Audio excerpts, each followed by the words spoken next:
Hey up folks, so today we're going to take a look at the Wild Country Helm 1 compact tent.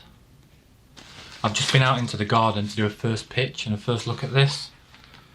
I didn't film the audio out there though because there's people cutting the grass out there, there's kids playing and all kinds of noises going on, so I'm going to show you the pitch, I'll talk over it, tell you a little bit about the tent, and then we'll come back and we'll go through the specs and I'll give you my verdict and tell you what I think to it. Let's get to the garden.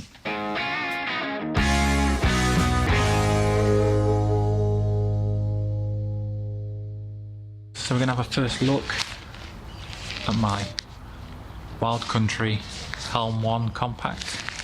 We'll put it up in the garden and have a look around it. I've got the footprint as well and we'll get cracking.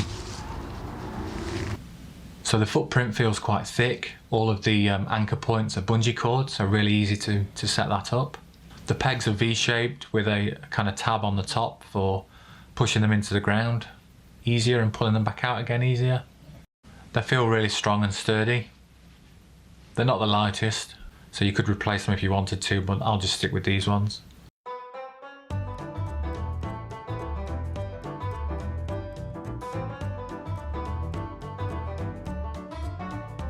The inner and outer are connected together, so they pitch in one. So we just need to fold that out onto the footprint and attach it to the pegs that are there already. There's two poles, so there's a blue one and a red one. The blue one goes in first and goes long ways down the tent, and it's just threaded through the sleeve on the top and goes into the eyelet holes at each end. And then the same with the red one, that goes over the top and into the eyelets.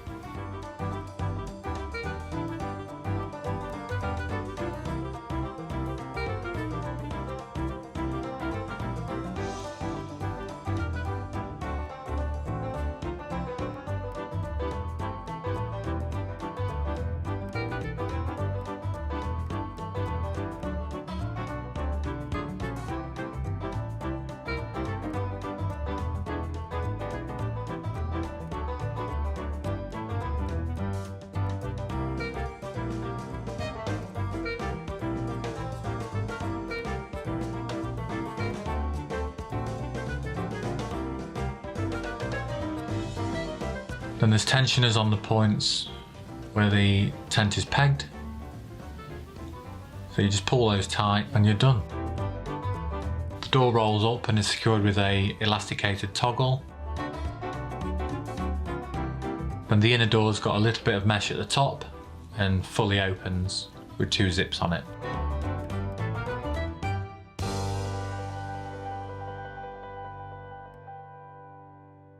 The vestibule's a decent size, plenty big enough for a rucksack and a pair of boots. I've not put the guy ropes out because I'm just testing it in the garden, but they are quite thick. They feel like they're 3mm guy lines.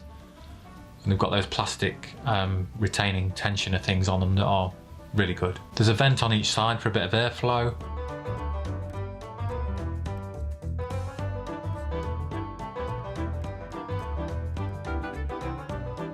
Then inside the tent there's an access door for the storage area at the back. That can either be left open or as mesh or as a solid door. There's two zips to choose how you want that to be.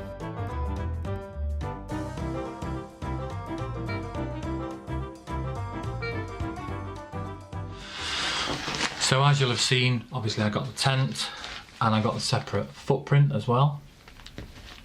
The tent was from a website called Fresh Air Junkies.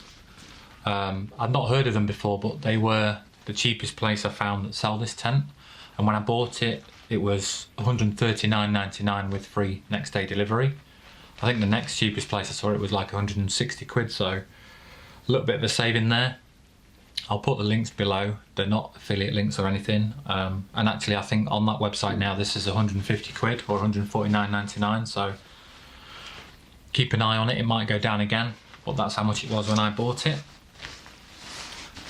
And the footprint was from outdoorgear.co.uk and that was £29.75, and I think they charge £1.95 delivery if what you're ordering is less than 50 quid, but again that's for next day delivery. So I did order both of these on a Friday, this came on the Saturday and the tent came on the Monday. So really good service. Like I say, I've not used either of those two websites before, but I wouldn't hesitate in using them again. The price was really good and the delivery was really good as well. So in terms of the tent, the reason I bought it was I wanted something more for colder and wetter weather. So it pitches all together, all in one. It's a one-man tent as well, and it's semi-freestanding, so you can put it up with the poles and then move it into a position that you want. So another reason I wanted this was if I'm going to places that are quite rocky or difficult to find a flat pitch, I only need minimal space to put this up.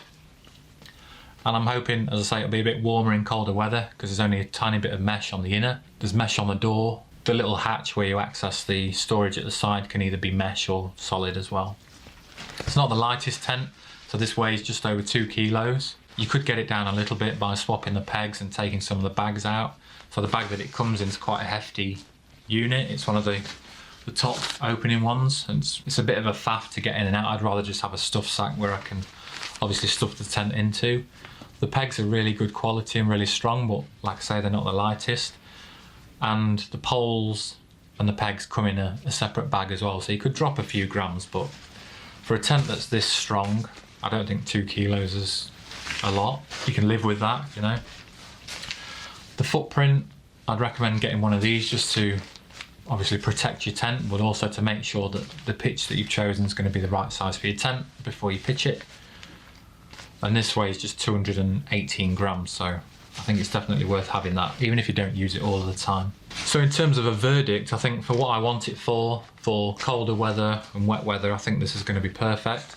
The space inside, as you'd expect, is tight, but there is enough room in there for my sleeping mat, my rucksack in with me down the side. My rucksack would fit in the vestibule, but I just like to have everything in the tent with me.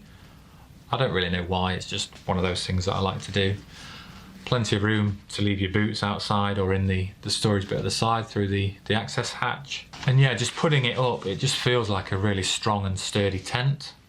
It took less than 10 minutes to put it up as a first attempt. I could probably get that down to 5 or 6 minutes at the next go, because obviously I was checking the stitching and making sure I'd done everything right as I went through this time. If you've got one of these tents, drop me a comment below and let me know what you think. Or if you're thinking about getting one and you've got any questions, again, drop a comment below and I'll get back to you as soon as I can. As I said, I'll put the links below to the tent and the footprint. They're not affiliate links, so if you find them cheaper elsewhere, by all means, buy them from wherever you can for the cheapest price. So just for full disclosure, I guess, the other tents I've got is the 3FUL Lanshan 2 and the Nature Hike Cloud Up 2. So they're the tents that I've used before that I'm kind of comparing this to in my head as I went through. This feels definitely a lot stronger and sturdier than those two. It's a lot quicker to pitch and easier to pitch than both of them, I would say. Obviously, as the name suggests, it's nice and compact, so you could squeeze it into a tighter space than the Cloud Up 2, and it's obviously a lot heavier than the Lanshan. So I'd definitely recommend this tent if you're looking for something that's budget friendly and suitable for harsher weather conditions and colder weather. If you are a little bit claustrophobic, it might be worth looking at the Helm Compact 2 because you get that bit of extra space, and I think that one's got doors on both sides as well. But for me, it was all about getting the most compact and smallest tent I could. And for 140 quid or 170, I guess, with the footprint, you can't go wrong. It's made in the UK, made by Terra Nova, who are based in Chesterfield, I believe. And another thing to mention is obviously with tents from AliExpress and places like that, you've got to think about the support. So if anything goes wrong with it, what do? You've basically got to fix it yourself, or you've lost it, I guess. But with Terra Nova tents and the Wild Country tents, I've seen videos where people have had issues or things are broken after a few months. You know, the tags come off or some stitching comes loose, and they've sent it back to Terra Nova and they've fixed it and obviously returned it to them. I can't remember the exact dimensions off the top of my head, but I'm 5'11" and there's plenty of space in there to lay down, plenty of headroom. It's plenty big enough for my Xped SimMat 7. I'll put the dimensions on screen now if you want to take a proper look. And the materials, I think it's 4,000mm hydrostatic head, but again, I'll put that on screen to confirm now. So as always, thanks for watching. I'll be taking this out for a proper test on my next wild camp, so we can test it in the field rather than just looking at it in the garden. So hit subscribe and you'll see that in a week or two. In the meantime, stay safe and I'll catch you next time. Bye!